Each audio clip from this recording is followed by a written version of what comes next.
Okay, today I'm going to show you a very specific problem with a very easy solution. So as you can see, water is leaking on the interior of the car on the passenger side.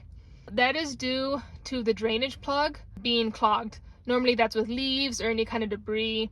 So, once you start driving, then all that water accumulated in there starts leaking on the interior. So I'm going to go ahead and show you the outside and we'll unclog that. It's a very easy fix.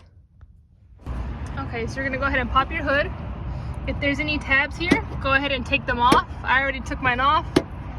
And you're gonna dig your hand in here and see that there's leaves. So, as you can see, there's a whole bunch of water accumulated in there.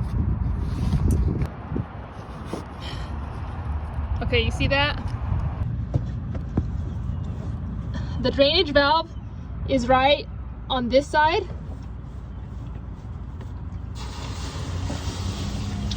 See that? Now the water's draining out. You could hear it. After that, your car won't be leaking on the inside anymore.